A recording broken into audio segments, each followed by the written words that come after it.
What you see here is $10,000 on the table.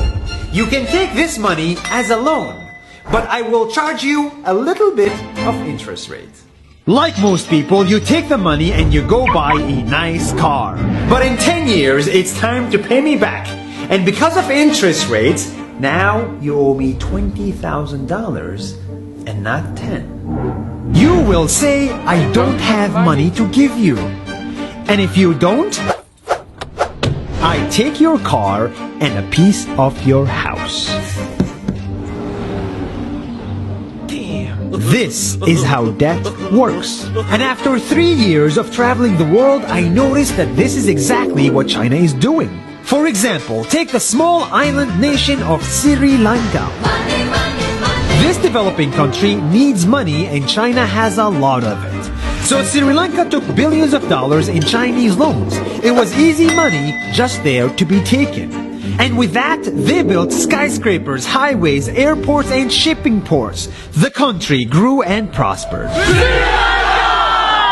But few years later, this easy money came with interest rates, and Sri Lanka was so much in debt that it couldn't pay back China its money. And the only way out was to give China control of what they had built. In other words, Sri Lanka lost a piece of its home to China because of debt. This is the Chinese money trap. And it's a real thing I saw all over the world. In Papua New Guinea, I saw $2 billion in loans given by the Chinese to build skyscrapers, infrastructures, and ports.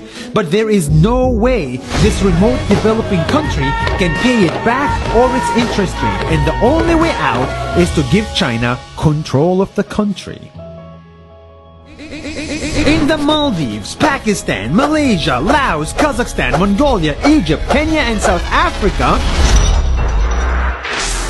the same thing is happening, and many countries are struggling to pay back Chinese loans. If you look closely, all these infrastructure projects like highways, ports, and bridges connect to China through the sea or through the land to form something far bigger, far more powerful than just a bridge. A new Silk Road. The world is already made by China, and I think slowly it will be owned by China. Don't get me wrong, building bridges, ports, highways, and airports is a great thing for the people and the country, but they come at a very high cost. And when these countries can't pay back the loans, these countries will lose their homes. One thing my parents had taught me is that there's no such thing as a free lunch or a free ride. So if we're not careful with our money or other people's money, then we better start learning Chinese. 下周见。